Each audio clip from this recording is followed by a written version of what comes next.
On this episode of Driven Too Far, we're going to talk about the different leasing options in trucking. Hello, I'm Andrew Winkler with Chief Carriers, and this is Driven Too Far, the truth about trucking, a podcast that helps over-the-road truck drivers balance career and family.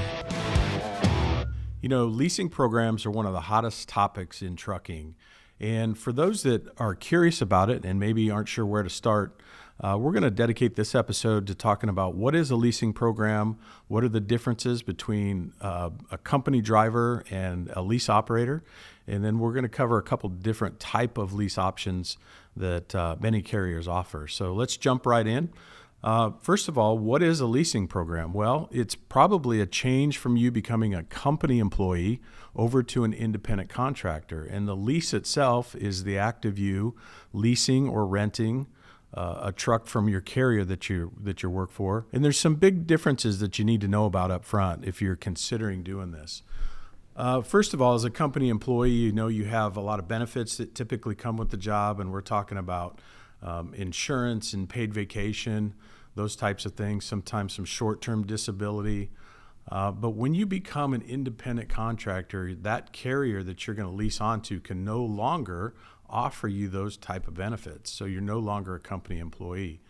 You're an independent contractor. As an independent contractor, there's going to be some things that you're responsible for under this lease. And the first is obvious. You're going to be responsible for the truck payments on the vehicle that you're going to lease or rent back from the carrier. A lot of times those truck payments are taken out of your settlements weekly, sometimes monthly, but most often carriers break it down for you and take that settlement or take that payment out every week out of that settlement. Other things you would be responsible for typically in a lease contract is the maintenance on the vehicle. So we're talking PMs and oil changes, tires, any kind of breakdowns. You're going to be responsible for covering that cost. Insurance is something. In our case, we require our drivers to carry a couple different kinds of insurance on the lease. The first is physical damage on the truck. So this would be, let's say something happens to the truck. Maybe it's a hailstorm or gets damaged, that type of physical damage. There's occupational accident, which acts like work comp type insurance, again, because you're no longer a company employee with that carrier. You're no longer covered under their work comp plan should you get injured on the job. So we like to make sure that our independent contractors have some sort of backup plan there should they get injured while they're performing their trucking duties. The other one is what we call bobtail insurance. It's also called non-trucking liability insurance. So typically when you're under dispatch, you're still operating, your general liability insurance is covered by the carrier. So as long as you're under dispatch, you're covered should there be an accident while you're under a load. But for the times that you're not under dispatch and maybe you're bobtailing between the yard and the house, something like that, that's where the bobtail insurance or the non-trucking liability comes in. You need to make sure that you still have coverage should an accident happen when you're not under dispatch or under a load for your company. A few common types of lease programs you might run into out there is a full service lease. I think the easiest way to think about that is if you went down to your local car dealership and you leased a vehicle of some sort. Typically those are 2, 3, 4 year type terms. The understanding is there may be a down payment up front, and then the vehicle, you're going to lease that, knowing that you're going to give it back at the end of that term, but you've got a monthly payment so far. And the deal is you've probably got a new car under warranty the whole time. So that can be very similar with the trucks. If you're leasing newer trucks, gives you a sense of security knowing that vehicle's under warranty for the time you're going to lease it. There's something called a walkaway lease in trucking. And that's typically you see that for people that, maybe this is their first lease. I'm not sure if this is for me, but it's kind of a no harm, no foul. Maybe you get into the leasing program and all of a sudden you just decide this is too much. It's more than I thought. I don't want to continue to lease the truck, and you can essentially give the truck back to the carrier and just walk away from it with typically no penalties.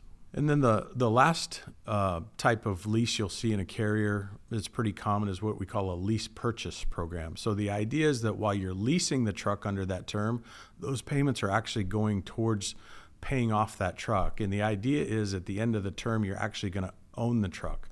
That's very difficult to do with a new truck. I always tell drivers, these dang things are so expensive anymore. If you were to lease a truck and make payments on it, or let's say you were to buy a truck from a dealership and make reasonable payments on it that you can afford on a weekly, monthly type basis, it's going to take you about 7 years to pay off that truck. These things are anywhere from 150 to 200,000 and up anymore. So there's another option out there with the lease purchase that typically it may be a unit coming out of the fleet that's maybe already 3 or 4 years old, and maybe the carrier would technically sell that truck to get it out of their fleet if they run a 3 or 4 or 5 year type trade cycle on their trucks. But there may be an option to buy that truck as the fleet is done with it. Maybe it's 3 years old, got 400,000 miles on it. It's still got a lot of good life in it. And that's where the lease purchase comes in, because you're typically buying a truck with some miles on it, but at the end of that term, 3-4 years, you're actually going to own that truck. You're going to have title in hand, you're going to have some equity built in that vehicle, and it's still going to be worth something. So those are the kind of decisions you have to make. Do I want to lease something that's new and always under warranty, or am I willing to lease something that's used and probably going to have some extra maintenance costs with it, along with a little bit lower payment? So why in the world would a driver want to lease? Why would you want to be a company driver where everything's kind of taken care of for you, everything's handled, everything's paid for? What is the attractiveness to becoming a lease operator? I think it really comes down to just the independence of it and the autonomy of it. As a independent contractor, that carrier can no longer hold you to the same standards they can as a company driver. That's probably the best way to explain it. You have more freedom as an owner-operator, meaning the carrier has to give you choices. You have to be able to kind of come and go as you please. You get to set your own schedule. Typically, you have the ability to turn down certain freight, meaning I have more control over the freight that I take and the directions that I go. Where on the flip side of that, if you're still a company driver, the company is going to give you what they need you to take, and they can essentially force you to do that, so to speak. But the independent contractor, that's the attractiveness. While you're taking on more risk, you're taking on truck payments, insurance, all those things, that's the risk reward of that. You're taking on more risk, so therefore the reward side of it is I just get a little bit more independence and freedom to call my own shots. What about the income? Is there an income difference? Yeah, absolutely. So again, more risk, more reward. For drivers that go into our lease program, I typically tell them a good lease operator can make 10 to 30% more than a company driver can. And while we've gotten company driver wages up over the last several years, we've got guys, 6 figures as a company driver, which is fantastic. Those lease guys, they can make $150,000 if they run their business right, if they set themselves up right, and if they're disciplined. One of the struggles I've seen over the years, and this is for a lot of years, is you just don't know how that good company driver is going to be as an independent businessman. It's a whole new league. So real quick story, kind of a tale of two drivers. At a previous company I worked for, we had lease programs, and one guy you'd lease the truck to, and within a year he was out of business. He didn't take care of his finances well. He didn't pay his taxes like he should have. He wasn't disciplined. He saw that extra money coming in, and then he spent it as fast as it came in. On the flip side of that, we had another guy that was very successful at the lease program, and he bought a truck through us, paid the truck off, continued to run that truck even after it was paid for, because he took good maintenance care of the truck. He was extremely successful with it, and he's probably one of my favorite guys that I ever got the chance to work with, because he would often tell people that lease program changed his life. And I love those kind of stories where you hear, something good happened in that driver's life, and when he changed from company driver to lease operator, he did start making more money, and it allowed him to pay off some of his debt that he had built up in the background. So it was just it was a fantastic success story. So same lease program, two very different outcomes depending on the driver themselves and how they approach it. We touched a little bit on the difference between a lease operator and a lease purchase program, but again, I want to understand that the lease operator program is typically set up with newer trucks. It's designed so you're probably never going to own that truck, but it's also designed so while you're renting the truck, it's just part of your business expense. But it also probably allows you to upgrade your truck more often than you would if you're purchasing it. So many of the the way the leases are set up is you can upgrade that truck every year if you wanted to. So when it's a walk-away lease, you can say, I'm done with this truck. I like this new model that came in. Let's get into one of those. Now, your payment may change or something like that, but typically it gives you the freedom, that lease operator, the freedom to do some of those things. And like I said, it also gives you the freedom to walk away if something isn't right. Maybe something changes in your life at home. Well, all of a sudden you've got to be home all the time, or you got to be with the family. It makes you feel like, okay, I'm not tied into this thing so tight that I can't get out if I need to. So it's a good first option for drivers that are wanting to kind of dip their toe into the leasing program, because it's just not a lot of risk for you. I think that's a good first option. Now, on the other side of that, we talked about the lease purchase. That's typically when your payments are actually going to actually paying off the truck, and you're going to own that asset when that term is done. Those are typically, again, trucks that may have been in the fleet for a while or got a few miles on it.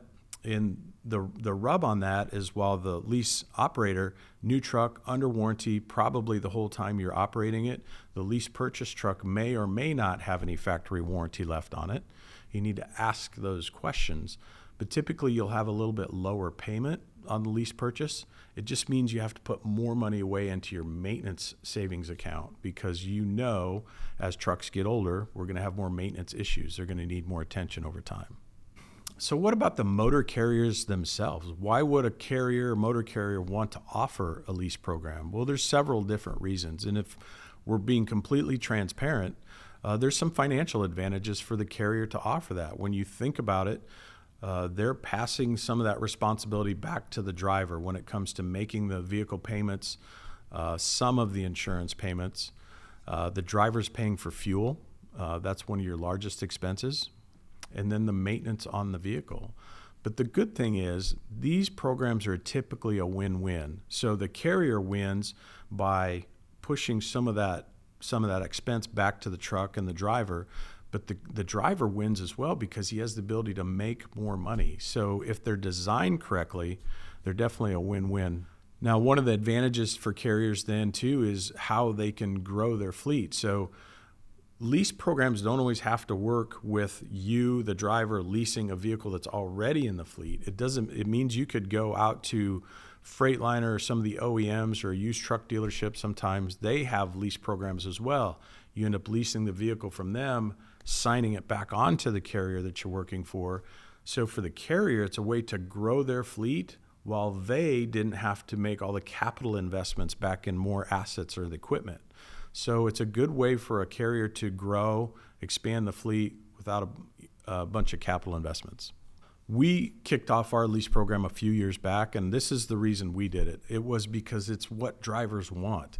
If you listen to drivers through a recruiting process, and as you're trying to market to drivers your company, a lot of drivers want to take that step. They want to go from the company driver to the independent contractor because they feel that's the next career step for them. Well, we did it from a marketing perspective to attract drivers, right? So if you don't have those programs, a lot of times guys are just going to pass you by. They're going to go down the street to the next carrier that may offer something like that. So we took a lot of time developing ours. We put a lot of education behind it. We know that many times these are first-time independent contractors. So we want to make sure that they're off to the right start. We give them the best chance at success. And that's really why we developed ours. And we've gone from, we went from 0 to about a third of our fleet right now is independent contractors or lease operators. They're all leasing vehicles from us. These were trucks that we spec'd in the fleet. They were new. We've got guys that just as soon as the new trucks come in from Freightliner, Peterbilt, whatever that is, they're stepping into a brand new truck. And the advantage for the driver is Many times the driver doesn't have the financial means to do that. They don't have the credit, they don't have the background, stuff like that. So how else could a driver step into a brand new $200,000 Peterbilt? Well, these leasing programs are certainly a way they can do that. So in our case, I should say some carriers do credit checks. Some are a little bit more lenient and they don't do the credit needed. It just depends how that carrier set up their program. But typically saying there's not a lot of risk for either party. As long as you don't tear up the truck, and as long as, if something goes sideways for you and you're able to give back the truck, let's be honest, the carrier's going to take that truck, they're going to clean it up, and they're going to try to lease it to the next guy. So there's not a lot of risk on either end, but like I said, it can certainly be a win-win for both parties if it's done right. So if you're interested in lease programs, I hope we touched on a few things that at least get your curiosity going. I do believe they have a place in trucking. As you research things out on the internet or talk to other people, you may hear some negative things out there about lease programs. And you know what? There's some bad programs out there. So you really got to do your homework and find a carrier that has a good reputation or good leasing program to do that. But this is a great way. If you're a driver or thinking about getting into professional driving, I wouldn't recommend that you go straight from a rookie or a newbie into a lease program. I think you need to get your feet wet and be a company driver for a while, kind of learn the business. I would suggest probably a year as a company driver before you take that step. But at the same time, we've seen some people come through that are business savvy and they're entrepreneurial and they just really have a good grasp of things. So they were able to get into truck as an independent contractor a little bit sooner. But I absolutely think that there's some great programs out there. And if you think this is the path for you, you want to be your own business person, you want to start your own business, there's probably not a better way to do it in trucking. If you're looking for a carrier to work with on leasing a truck, check us out at chiefcarriers.com.